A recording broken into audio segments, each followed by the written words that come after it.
السلام علیکم، میں ہوں انعام راجہ، روزہ اور صحت میں ویلکم۔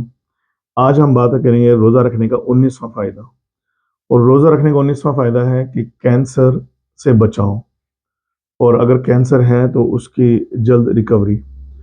تو یہ ڈسکلیمر، اگر آپ کو آلریڈی کینسر ہے اور آپ کو ٹریٹمنٹ کروا رہے ہیں تو پلیز اس ٹریٹمنٹ کو روکیں مت، اور کینسر کا علاج جس بھی ہاسپٹل یا ادارے سے کروا رہے ہیں آپ کنٹینیو کریں۔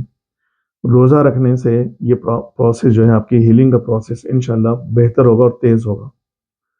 اور یہ بات سائنٹیفکلی پروون ہے، اور آج کل کینیڈا میں، یو ایس اے میں بہت سارے ایسے کلینک ہیں جو صرف فاسٹنگ پر لوگوں کا علاج کر رہے ہیں۔ یو ایس اے میں کلینک تھا، وہ ایک خاتون رن کر رہی تھی، مجھے ان کا نام بھول گیا، ان کا 2 سال پہلے انتقال ہو گیا۔ انہوں نے ہزاروں کینسر کے پیشنٹ کا علاج کیا ہے، روزانہ 13 یا 14 گلاس کیرٹ جوس کے پلا کر بس۔ یعنی وہ پیشنٹ کو اپنے کلینک میں لاتی تھی، اور ہر 1 گھنٹے بعد اس کے جاگتے ہوئے تقریباً سمجھیں کہ وہ پیشنٹ صبح 8 بجے اٹھا اور شام کو 8 بجے سویا یا 9 بجے سویا، تو ہر 1 گھنٹے بعد کیرٹ کا جو گاجر کا 1 گلاس جوس پینا، اور اس میں کچھ بھی شامل نہیں ہوگا، صرف گاجر کا جوس پئیں۔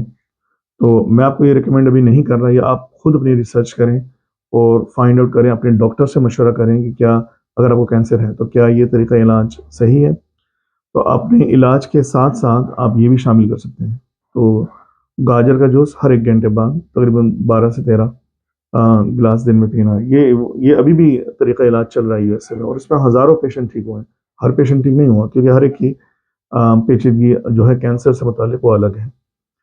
تو اس میں روزہ کیوں بولے ہم، اس میں ایک گاجر کے علاوہ کچھ بھی، گاجر کے جوس کے علاوہ کچھ بھی کھا پی نہیں سکتے، تو ایک قسم کا وہ روزہ ہے۔ لیکن جو ہم رمضان میں روزہ رکھتے ہیں وہ کس طرح فائدہ مند ہے کہ جب ہم روزہ رکھتے ہیں، جیسا ہم نے پچھلی قسط میں بھی ڈسکس کیا، تو 12 گھنٹے بعد آٹوفیجی کا عمل شروع ہو جاتا ہے، تو کینسر سیل جو ہیں وہ اضافی سیلز ہیں جو جسم میں نہیں چاہیے، تو آٹوفیجی کے عمل میں جو کینسر سیل ہیں وہ بھی جو ہیں وہ کھائے جاتے ہیں، کنزیوم ہو جاتے ہیں، تو کینسر کم ہونا شروع ہو جاتا ہے۔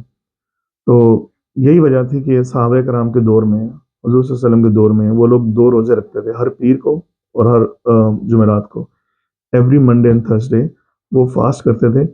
تو آپ خود سوچیں، ہر ہفتے میں اگر آپ 2 دفعہ روزہ رکھ رہے ہیں تو آٹوفیجی کا عمل، انفلیمیشن کم ہونے کا عمل، وہاں پر کہتے ہیں کہ لوگوں کو طبیب کی ضرورت، ڈاکٹر کی ضرورت ہی نہیں پڑتی تھی، کیونکہ وہ لوگ بیمار ہی نہیں ہوتے تھے۔ تو ہم رمضان میں روزہ رکھیں، اب رمضان میں روزہ رکھنے کے بعد ہماری یہ پریکٹس ہو چکی ہے کہ ہم روزہ رکھ سکتے ہیں، تو ہر پیر اور جمعرات کو روزہ رکھیں، کم کھا کر اور ہیلدی کھا کر، بالکل کم سحری کھا کر روزہ رکھیں، اور جسم میں آٹوفیجی کا عمل شروع ہونے دیں۔ تو آٹوفیجی کے عمل سے کینسر کے سیل بھی کھائے جاتے ہیں، اور آہستہ آہستہ اگر ہر ہفتے رکھیں گے تو امید ہے کہ آپ میں کینسر کے سیل جو ہیں وہ مزید پروان چڑھیں گے۔ اگر آپ کو ابھی نہیں ہوا ہے، شاید ہونے جا رہا ہے 5 سال بعد، 10 سال بعد، لیکن آپ میں روزہ رکھنے کی عادت ہے، تو یہ عمل یا تو بہت ڈیلے ہو جائے گا، آپ کو 70-80 سال کی عمر میں ہوگا، یا پھر نہیں ہوگا۔ تو کینسر سے بچا جا سکتا ہے اگر آپ مستقل روزے رکھتے ہیں۔ اور دوسری وجہ یہ کہ جب ہم روزہ رکھتے ہیں تو امیون سسٹم ہمارا اسٹرانگ ہو جاتا ہے۔ امیون سسٹم جو ہے اس میں وائٹ بلڈ سیلز اور اس طرح کی چیزیں، جب وہ اسٹرانگ ہوتا ہے تو وہ کینسر کے سیل کو ڈیٹیکٹ کر لیتا ہے، جلدی ڈیٹیکٹ کر لیتا ہے، اور جسم کا ایک نظام ہے وہ اس نظام کے تحت ان کو ختم کر دے گا۔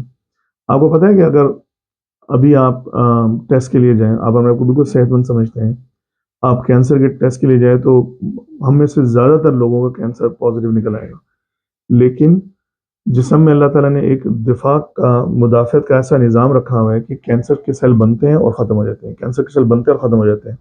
ہمارا امیون سسٹم کینسر کے سیل کو روزانہ کی بنیاد پر ختم کر رہے ہیں۔ تو یہ اللہ کا شکر ہے، ہمیں شکر ادا کرنا چاہیے اس چیز پہ۔ تو جب ہم روزہ رکھتے ہیں تو امیون سسٹم ہمارا اسٹرانگر ہو جاتا ہے، جب وہ اسٹرانگر ہوتا ہے تو کینسر کے سیل کو مور ایفیشینٹلی ڈیٹیکٹ کرنا شروع کر دیتے ہیں، اور جو بھی کینسر کے سیل بنتے ہیں وہ ان کو وہیں پر نیوٹرلائز کر دیتے ہیں۔ تو اللہ کا شکر ادا کریں کہ اللہ نے ہمیں رمضان کی برکت سے اس طرح کے فوائد حاصل کرنے کا موقع دیا۔ آپ ان کو محسوس کریں کہ کس طرح روزہ رکھنے سے اتنے ان گنت فوائد حاصل ہو رہے ہیں جو ہم کو پتہ بھی نہیں ہے۔ تو اللہ کا شکر ادا کریں، روزے رکھتے رہیں، روحانی اور جسمانی صحت حاصل کریں۔ اور اس ویڈیو کو ضرور سبسکرائب کریں اور شیئر کریں۔ السلام علیکم ورحمۃ اللہ۔